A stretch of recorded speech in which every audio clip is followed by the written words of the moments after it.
Thomas Isaac മാധ്യമങ്ങളെ കാണും. ഒരു മാനദണ്ഡവും പാലിക്കാതെയാണ് 60 കോടി 80 ലക്ഷം രൂപ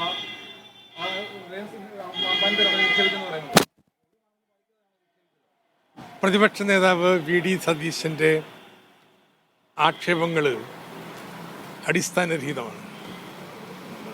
അഴിമതി സംബന്ധിച്ച ആരോപണങ്ങൾ ഉണ്ടയില്ല വെടികളാണ്. അദ്ദേഹത്തിൻ്റെ ആക്ഷേപങ്ങൾക്ക് തെളിവ് ഹാജരാക്കാൻ തയ്യാറാവുന്നു.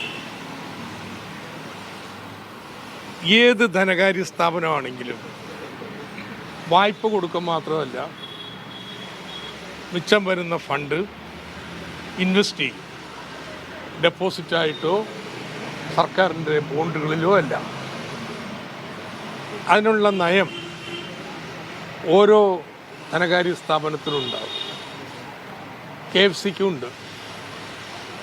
അതുപ്രകാരം റിസർവ് ബാങ്ക് അംഗീകാരമുള്ള ഷെഡ്യൂൾ ബാങ്കുകളിലോ അതുപോലുള്ള NBFCകളിലോ നിക്ഷേപിക്കാൻ പാടുള്ളൂ. 2, അവയ്ക്ക് AA റേറ്റിംഗ് വേണം. 3, ഈ AA റേറ്റിംഗ് ഉള്ള സ്ഥാപനങ്ങളിൽ നിന്ന് പലിശ സംബന്ധിച്ച് കൊട്ടേഷൻ വിളിച്ച് വേണം നിക്ഷേപം നടത്താൻ. ഇത് പൂർണ്ണമായിട്ട് പാലിക്കപ്പെട്ടിട്ടുണ്ട്. വി ഡി സതീശൻ പറയുന്നത് ഏത് കുഞ്ഞുകുട്ടിക്ക് പറയായിരുന്നു പൊളിയാൻ പോണെന്നാണ്.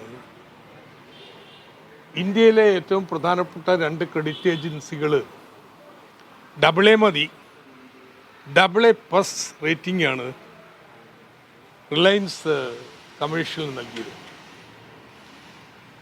ആ റേറ്റിംഗിൻ്റെ അടിസ്ഥാനത്തിൽ KFC മാത്രമല്ല, KFC നിക്ഷേപം നടത്തുമ്പോൾ 12,000 കോടി രൂപ അവിടെ നിക്ഷേപമായിട്ടുണ്ട്. അതിൻ്റെ എത്രയോ ചെറിയ ശതമാനമായിരിക്കും ഈ 60 കോടി രൂപ. 0.5% അത്ര. അപ്പോൾ എന്ന് മാത്രമല്ല, അതിൻ്റെ ക്യാപിറ്റൽ അഡക്വസി റേഷ്യോ അന്ന് 17%.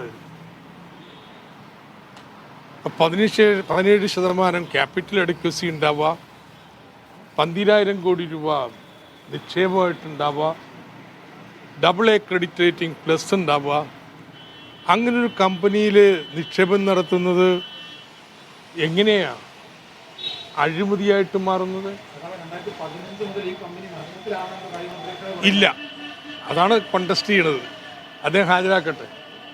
നിക്ഷേപം നടത്തുന്ന വർഷം നല്ല വർഷം 250 കോടി രൂപയാണ് ഈ കമ്പനിയുടെ ലാഭം. സതീശൻ കുറച്ചുകൂടി പഠിക്കുന്നത് നല്ലതാണ്. 2018 IL&FS അടക്കമുള്ള NBFCകൾ ഒന്നായിട്ട് തകരുകയും ആ വലിയ പ്രതിസന്ധി NBFCയിൽ വന്നപ്പോൾ അതിൻ്റെ ഭാഗമായിട്ടാണ് റിലയൻസ് കമ്മീഷനിൽ ഈ പ്രതിസന്ധിയിലേക്ക് പോയത്. അങ്ങനെ ഒരു പ്രതിസന്ധി വരും എന്ന് വി ഡി സതീശൻ ഇന്ന് രാവിലെ ഉന്നയിച്ച ആരോപണം തള്ളുകയാണ് തോമസ് ഐസക്. കൃത്യമായ മാനദണ്ഡങ്ങൾ പാലിച്ചാണ് KFC റിലയൻസിൽ പണം നിക്ഷേപിച്ചതെന്നാണ് തോമസിന്റെ വാദം.